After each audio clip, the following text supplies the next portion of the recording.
Renz Abando update, naghahanda na sila kay sa matinding bakbakan kontra KT Sonic Boom bukas. Matapos ang eksplosibong performance ni Renz Abando kontra Goyang Sono, ready na si Air Abando para sa susunod na laban ng anyang Red Boosters ngayong December 12 laban sa KT Sonic Boom. At kung babalikan natin ang pinakahuling game nila, grabe ang pinakita ni Abando, energy, highlights, at impact na talagang nagbago ng ihip ng laro. Sa laro kontra Sono, hindi agad pinasok si Abando sa unang quarter, pero nung pumasok siya, ibang klaseng momentum ang dala. Tumira agad ng 3, nag-ambag ng malulupit na depensa, at syempre, yung massive block niya sa import ng Sono na si Nathan Knight. Pero ang pinakamatindi, yung poster dunk sa third quarter na literal nagpayanig sa arena. Classic Air Abando moment. Habang sumabog si Abando, medyo opposite naman ang nangyari kay Kevin Kiambao. Starting 5 siya, pero hirap makahanap ng rhythm, mabigat ang depensa ng anyang, at nag-struggle siya sa spacing at finishing. Sa buong laro, 4 points lang ang naitala ni KQ, plus ilang turnovers pa sa crucial moments. Meron siyang 2 blocks earlier, pero hindi na-sustain hanggang dulo.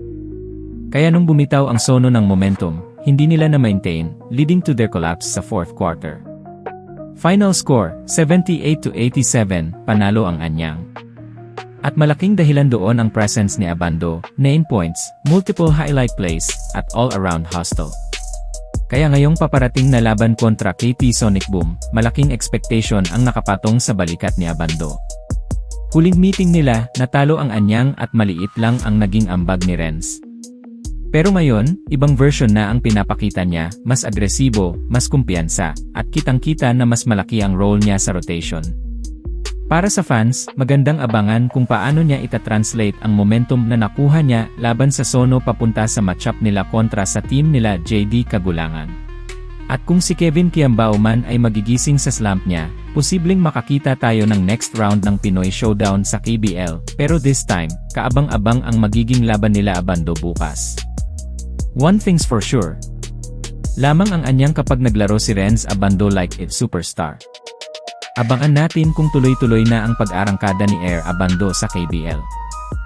Samantala, Shai Gilgeous-Alexander umiscore ng 28 points para pangunahan ang Oklahoma City Thunder sa dominanteng 138-89 win laban sa Phoenix Suns sa NBA Cup quarterfinals. With this victory, na-match ng Thunder ang best 25-game start sa NBA history, katabi ang 2015-16 Golden State Warriors sa 24-1 record. Malaki rin ang ambag ni Chet Holmgren na may 24 points at 8 rebounds habang sinalyuhan ng OKC ang kanilang 16th straight win, isang bagong franchise record.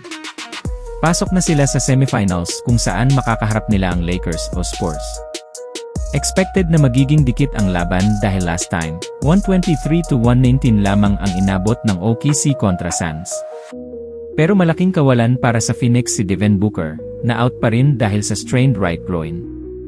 Kita ang hirap ng Suns offensively, 39.3 lang ang shooting nila at season low ang kanilang puntos. Umangat lalo ang Thunder nang ipasok ni Jalen Williams ang buzzer-beater 3 para sa 74-48 halftime lead. Patuloy namang nagliyab si SGA, umabot sa kanyang 96th straight 20-point game matapos ang isang breakaway dunk. Nagkaroon pa ng tensyon sa third quarter nang ma-eject si Grayson Allen dahil sa flagrant 2 matapos niyang itulak si Holmgren sa sahig. Sa puntong iyon, lamang na ang OKC ng 94-58.